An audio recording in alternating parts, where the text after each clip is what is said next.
ही एक तेज हवा का झोंका रानू के घर को तहस नहस कर गया और रानू अपने बच्चों को लेकर एक पेड़ की छांव में आ गई और बारिश के रुकने का इंतजार करने लगी। अगली सुबह जैसे ही बारिश रुकी, मम्मा अब हम क्या खाएंगे? अब हम कहाँ रहेंगे? इस तूफान में तो हमारा घर टूट के बिखर गया। घबराओ नहीं मेरे बच्चों, मैं बहुत जल्द तुम लोगों के लिए दाना लेकर आती हूँ। इतना कहकर मम्मा चिड़िया दाना लेने चली जाती है। कोई मेरी मदद करो, मैं मुसीबत में हूँ। क्या हुआ कबूतर भैया, आपकी ये हालत कैसे हुई? क्या बताओ चिड़िया बहन, रात को तूफान से मैं पेड़ से जा टकराया और चक्कर खाकर बेहोश हो गया। क्या आप मेरी सहायता करेंगी? क्यों नहीं कबूतर भैया, जरा रुकिए, मैं अभी आपकी चोट पर दवा करती हूँ।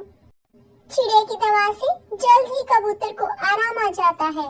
शुक्रिया चिड़िया बहन, आप किसी बात से परेशान लग रही हैं।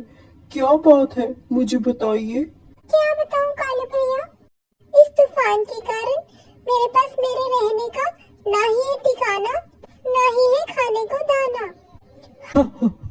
बस इतनी सी बात चिड़िया बहन, आप घबराइए नहीं, चलिए मेरे साथ। रानू कबूतर के पीछे उसके साथ चल पड़ती है। कबूतर उसे अपनी दुनिया में ले आता है। कबूतर भैया, आप मुझे ये कहाँ ले आए? ये कौन सी दुनिया है?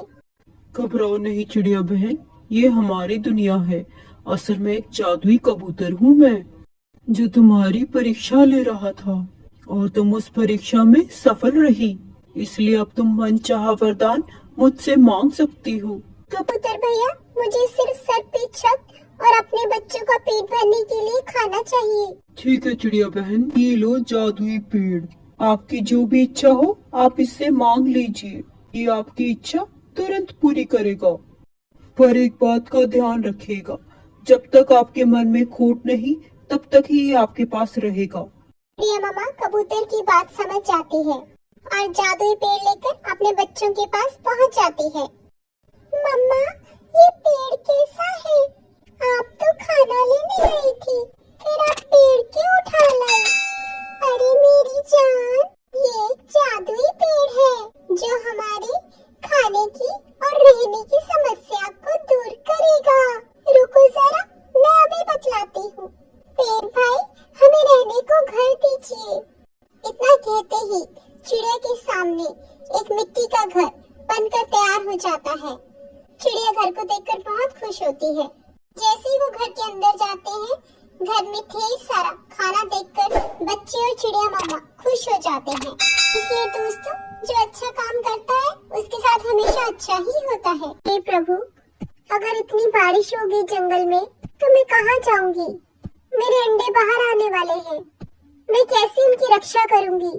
प्रभु, कुछ रास्ता दिखलाओ। रानू को कुछ समझ नहीं आ रहा था। तभी उड़ता उड़ता कालू कौआ उसके पास आया और उससे पूछने लगा, अरे रानो बहन, हम सब ने फैसला किया है, जब तक तूफान और बारिश आएगी हम सब घर के अंदर रहेंगे। पर कालू भैया, मेरा घोंसला बहुत कमजोर है, मैं पेट से हूँ। रानो बहन, तुम घबराओ मत, हम सब साथ में हैं, तुम अपना ध्यान रखो। ये कहकर कालू वहां से चला गया। रानू सोच में पड़ गई। बारिश पड़ती ही गई और रानू का घोंसला टूटने लगा। से उड़कर मदद के लिए काले कौवे के पास भीगती हुई पहुंची। कालू भैया, दरवाजा खोलो, देखो मैं आई हूँ। कालू ने दरवाजा खोला। अरे बहन, तुम क्या हुआ? रानू ने अपनी सारी मजबूरी बताई, किस तरह से उसका घोंसला टूट गया इतने तेज तूफान में। और वो कालू से कहने लगी, क्या भैया, मैं कुछ टाइम के लिए आपके पास रह सकती हूँ आपके घोंसले में? मेरे पेट में बहुत दर्द है, मेरे कभी भी अंडे बाहर आ सकते हैं। रानू की यह बात सुनकर कालू सोच में पड़ गया और उसने कुछ देर सोचने के बाद रानू से कहा, रानो बहन, मेरे पास इतनी जगह नहीं है, ना ही खिलाने को दाना है, तुम किसी और के यहाँ चली जाओ। रानू ने बहुत मनाने की कोशिश की कालू कौवे को, पर वो एक ना सुना। रानो निराश हो गई। उसे कुछ समझ नहीं आ रहा था वो क्या करे, कहाँ जाए। बारिश में भीगते भीगते उसे कबूतर चाचा की याद आई। वो कबूतर चाचा के पास पहुंची। कबूतर चाचा, दरवाजा खोलिए। कबूतर चाचा, रानो आई है। कबूतर चाचा मेरी मदद करो, मेरा घोंसला टूट गया, मुझे अंदर आने दो। कबूतर ने भी उसे साफ मना कर दिया और दरवाजा बंद कर दिया। ये देखकर रानो की आंखों से आंसू गिरने लगे। रोते रोते वो भगवान को याद कर रही थी। तभी उसके सामने एक परी आई और उसने अपनी जादुई छड़ी से एक मजबूत घर बनाया जिसमें रानो अपने बच्चों के साथ रह पाए। रानो घर देखकर खुश हुई और उसने शुक्रिया अदा किया परी का। अगले दिन ही रानो ने 3 बच्चों को जन्म दिया। जंगल में फिर से धूप निकलने लगी और रानो अपने बच्चों के साथ खुशी खुशी जंगल में रहने लगी।